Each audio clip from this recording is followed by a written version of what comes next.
না, অভিযোগ আপনি কিসের ভিত্তিতে করছেন? আপনি তো আমাকে সেটা তথ্য বলা প্রমাণ হচ্ছে বলতে ফেক হবে। আইডি, একজনের 10টা ফেক আইডি। আইডিটা কে করছে? ছাত্র দলের একজন গুরুত্বপূর্ণ দায়িত্বশীল তিনি নির্দেশনা দিয়েছেন যে প্রত্যেক ছাত্র দলের কর্মী 10টা করে ফেক আইডি খুলবা এবং প্রত্যেক আইডি থেকে প্রতিদিন 10টা করে হচ্ছে পোস্ট করবা।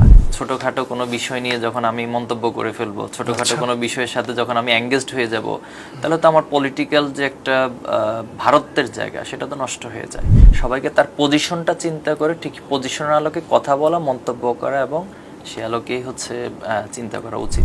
জুলাই ঐক্য যদি বলি, আমরা প্রায় 16 বছরের যদি বলি যে পরাধীনতার থেকে মুক্তি পেলাম যে এই জুলাইয়ের মাধ্যমে, এবং এখানে আমরা পুরো বাংলাদেশটাকেই এক হতে দেখলাম, এবং ওই ঐক্যটাই আমার মনে হয় যে আমাদেরকে নতুন করে স্বাধীনতা পাইয়ে দিতে সাহায্য করেছে।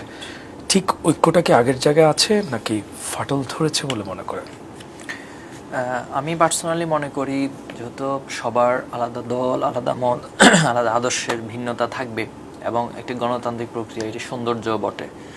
তবে জুলাই প্রশ্নে আমরা এক আছি, এটা আমার কাছে পার্সোনালি মনে হয়। যদি কোথাও একটু ফাটল বা একটু ঘাটতি হয়, এটা সময়ের প্রয়োজনে, জুলাইয়ের প্রয়োজনে, জুলাই ঐক্যের প্রয়োজনে এক হয়ে যেতে পারে।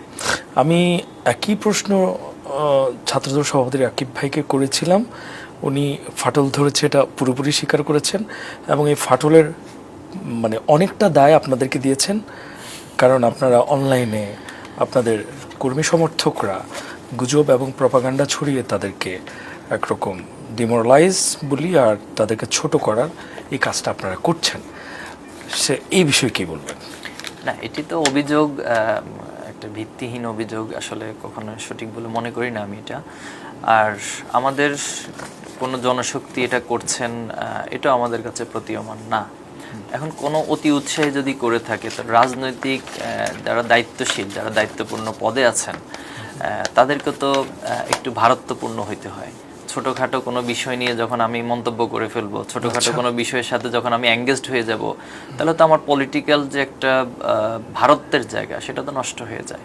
তো এই বিষয়গুলো কারো কারো ক্ষেত্রে ঘটছে। আমার মনে হয় সবাইকে তার পজিশনটা চিন্তা করে ঠিক পজিশনের আলোকে কথা বলা, মন্তব্য করা এবং সে আলোকেই হচ্ছে চিন্তা করা উচিত। তাহলে আমাদের সবকিছু তাহলে অনলাইন ক্যাম্পেইন বলি আর এই যে ভালো একটা অভিযোগ কন্টিনিউয়াসলি আপনাদের বিরুদ্ধে হয়ে যাচ্ছে, এটা থেকে বের হয়ে আসারও কি কোনো রাস্তা আপনারা নিয়েছেন?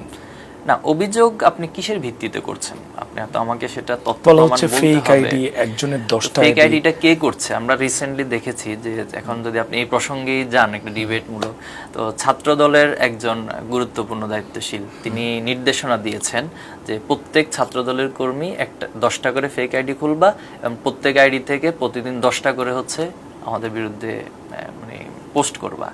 এটা তো প্রমাণিত, এটা বিভিন্ন মিডিয়াতে এসেছে এবং মেইনস্ট্রিম মিডিয়াগুলোতে এটা প্রকাশিত হয়েছে। তো আমাদের কি এরকম কোন নির্দেশনা আছে? ইভেন আমরা তো এখন পর্যন্ত আপনি যদি দেখবেন, আমরা যেভাবে করে আমাদের জনশক্তি বলার চেষ্টা করেছি যে আমাদের শুধুমাত্র আদর্শিক শুধু বক্তৃতা বিবৃতিতে দিলে হবে না, আমাদের আদর্শটা যেন সোশ্যাল মিডিয়ার মাধ্যমে ফুটে ওঠে। আমরা কাউকে সমালোচনা করব গঠনমূলকভাবে এবং যেন সেটা তাকে কোনো আঘাত না দেয়, এই বিষয়গুলো আমরা বারবার ইন্টারনালি এক্সটার্নালি আমাদের জনশক্তিদেরকে বলার চেষ্টা করছি। কিন্তু পক্ষান্তরে আমরা ছাত্রদলের পক্ষ থেকে কি পাচ্ছি? তো তারাই যদি আবার আমাদেরকে অভিযোগগুলো দেয়, এটা হাস্যকর।